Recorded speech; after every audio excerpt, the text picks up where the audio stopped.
Comme chaque année, nous nous retrouvons en ce mois de septembre pour fêter la proclamation de la République.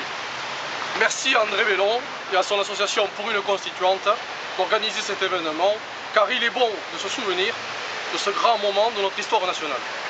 Nous le savons, au printemps 1792, l'armée française désorganisée connaît ses premiers revers militaires. Le roi use de son veto, ce qui provoque l'insurrection du 20 juin, prélude à celle du 10 août, qui entraîne la suspension de Louis XVI, son incarcération au Temple. Une convention nationale est alors convoquée, élue au suffrage universel, chargée de rédiger une nouvelle constitution. Le 20 septembre 1792, c'est la grande victoire de Valmy sur les Prussiens.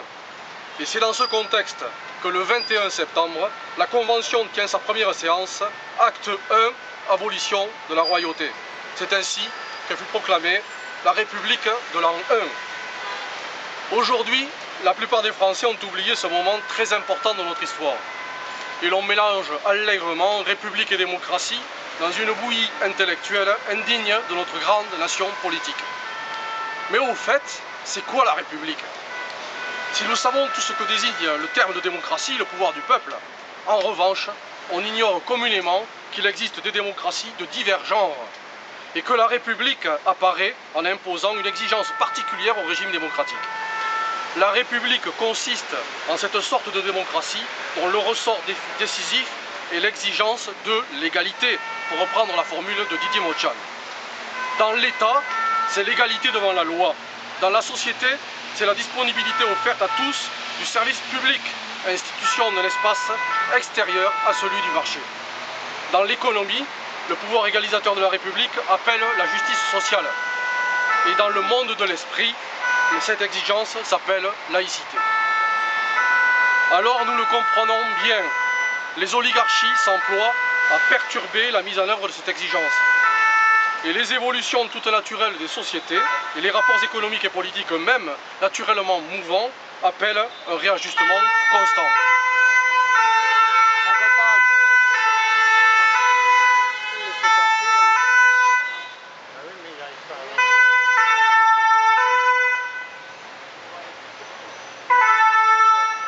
Ainsi, en un mot,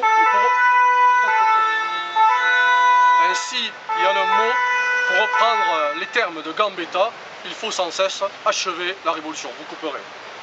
C'est dire que la République est une exigence de tous les instants. C'est dire que la République est une exigence de tous les instants.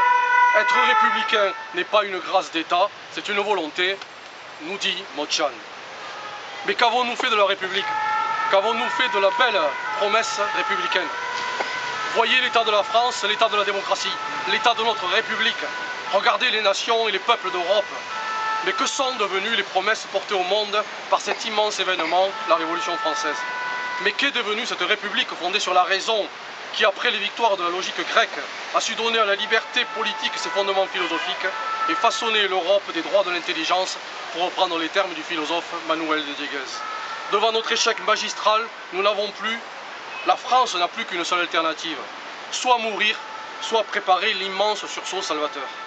Autrement dit, faut-il nous interroger, le génie proprement spirituel de la République est-il encore capable de donner un essor à l'Europe de l'esprit? Alors oui, nous voulons le croire. Et c'est dans cet esprit que nous appelons à un réveil de la France, à un réveil de la République. Nous voulons que la République redevienne ce dard de l'esprit dedans la chair du monde. Parce que nous voulons bâtir un monde nouveau, une France nouvelle. Et nous tous, fils de la Révolution, nous rappeler d'abord que tout Français est un soldat. Nous devons alors devenir les soldats de la République pour bâtir la République nouvelle.